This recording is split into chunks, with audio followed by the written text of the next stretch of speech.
자, 그러면 2부 첫 번째 종목 진단 출발할까요? 사랑이 님께서 남겨주신 종목인데요. 오늘 시장에서 또 뜨거웠던 종목 중에 하나입니다. HLB 살펴보겠습니다.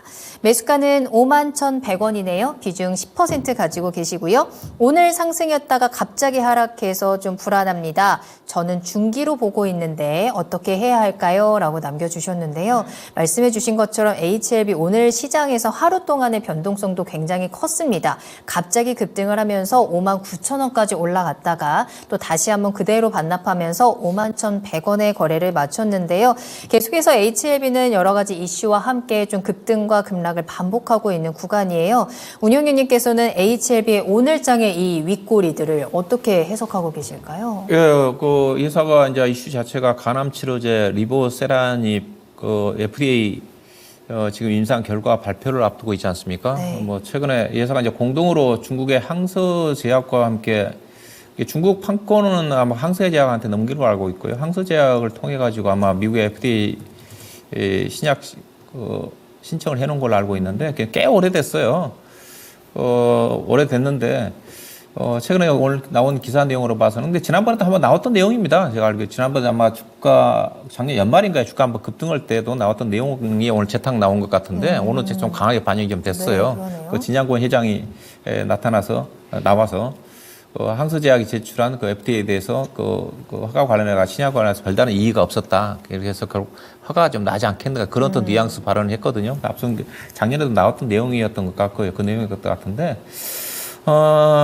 근데 이제 이게 그 결과가 보니까 작년 5월 달에 신청을 했더라고요. 근데 1년 안에 그 어떻게 되든 간에 결과를 뭐 내줘야 된다 그러니까 얼마 남지 않았죠. 5월 달 16일 이내에 결과가 정말로 FDA에서 받아줄지 이제 그 결과가 나올 것 같은데 네. 그에 따라서 상당히 주가가 출렁거리겠죠. 간암이 치료제 자체가 지금 뭐 획기적인 뭐 간암 환자들이 많기 때문에 만약에 이게 성공한다 한다면 받아들인다 한다면 상당히 이 회사의 실적에 미치는 효과가 상당히 클 겁니다. 아마 그런 또 기상 도정도 있는 것 같은데 당시에 보니까 만약에 그 FDA 허가가 난다 한다면 3년 이내에 그 매출액이 뭐 3조 원대 영업이익이 2조 4천억 원의 영업이익 한 2조 원 정도 난다고 그랬어요. 이게 매출액이 2조 4천억인데 영업이 2조 원 정도니까. 네. 신약이 원래 그렇습니다. 그 영업이익이 높아요. 한번 오. 나면 대박이에요. 근데 그게 쉽지 않는 거죠. 근데 그 전에 이제 예산은 직접 신약을 판매를 하지 않습니까? 근데 국내 대부분 회사들이 돈이 없어가지고 임상 1상 단계에서 그냥 라이센스 아웃 통해버리니까 별로 효과가 없는 거거든요. 근데 이거는 이제 신약 개발을 직접 FDA에서 허가를 받아서 제품이 나온다 한다면 순수하게 이익률이 엄청나게 올라가는 거죠. 그만큼 잘 되면 대박 아니면 리스크가 커지는데 저는 개인적으로 그 어떤 뇌피셜이지만은 저는 이거 옛날에 이거 리보세라늄 했다가 퇴짜 받았거든요. 약간 뭐 그런 것도 있고 그리고 정말로 그 정도로 그 진양권 진 회장이 매출액이 뭐 2, 3조 원대에다 영업이익이 연간 2조 원 정도 나는 그런 정말로 알짜 회사다. 신약이 나온다 그러면 이 회사 진양권 회장이 지분 몇 프로 갖고 있는 줄 아세요?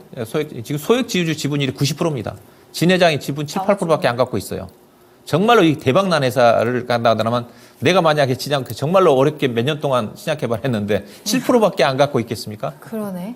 저는 주식을 더 사고 싶어요. 전환사채라든가 신주인수권 통해서 이미 확보를 해놨을 것 같아요. 네. 저는 그런 측면에서 대주주 지분율을 보게 되면 소액 지분율이 90% 갖고 있거든요. 그래서 그런 부분을 감안해본다 한다면 조금 개인적으로 의심하는 부분도 있어요. 그래서 이런 거는 이쪽에 몰빵해서는 안 된다. 그리고 저는 리스크도 크다가 주가가 올라간 시점에서 만약에 5월 16일 안에 또 부정적 얘기 나온다 한다면 주가는 거의 제가 보기에는 3만 원 아래까지 떨어질 거거든요. 떨어질 거기 때문에 그래서 저는 주가가 이렇게 올라간 상태에서는 우리 시청자님 같은 경우 10% 정도만 가지고 있으시면 됩니다. 네. 이 종목 가지고 정말로 간암 치료제 개발하면 대박 날 거다 해가지고 이쪽에 몰빵한다 하더라면 잘못하면 크게 다칠 수가 있어요. 그래서 10% 정도 크게 이런 종목들은 잘 되면 크게 수익 낼 수가 있는 거니까 그래서 10% 정도 저는 보유 전략 제시해 드리고 싶고 다만 오늘 주가는 단기로 고점 나왔다고 봐요. 차트 보시게 되게 되면 그래서 지금 6만 원대에 딱 저항을 좀 받지 않습니까? 이게 2021년도에 형성됐던 가격권이에요. 그래서 오늘 여기 올라가니까 오늘 주가가 밀림 자체가 외국 투자가들이 거의 80만 줄 내다 팔았거든요. 그래서 개인 투자가들이 84만 주 샀습니다. 이런 것들 개인 투자가들 민감한데 그래서 개인만이 오늘 왕창 사서 아마 오늘 단기적으로 저는 고점 찍은 거 아닌가. 그래서 만약에 저는 5월 달이니까 그 이전에도 또 재료가 앞서 이제 그 오늘 나왔던 내용 자체가 몇 달 전에 나왔다고 그러지 않습니까? 한두 달 전에 제가 분명히 기사 봤어요. 그 내용이 재탕이 나왔는데 5월 16일 이전에 이제 그까지 발표한다고 그랬으니까 그 이전에 또 주가가 58,000, 6만 원 또 올라가면 저는 한번 좀 팔아주는 게 좀 낫지 않겠는가. 다만 장기 투자하신 분들은 비중이 적정한 선에서 뭐 10%, 20% 정도라는데 적정한 선이라는 것 자체가 자기가 느끼는 부분이 있으니까 나는 이 정도 사가지고 그게 뭐 40, 50% 떨어져도 견딜 수 있다. 그게 적정하다고 저 보고 있거든요. 그래서 그런 분들만 좀 중장기적으로 가져가는 전략은 충분히 가능하지 않겠는가. 그래서 저는 이분 같은 경우는 58,000원 이상대에서 매도하는 전략 지수를 하겠습니다. 네, 이 신약 결과에 따라서 급등과 급락 정말 천국과 지옥이 확실하게 갈릴 것 같은데요. 실망감으로 인한 급락의 가능성이 있다라는 것도 반드시 생각을 해주셔야 될 것 같습니다.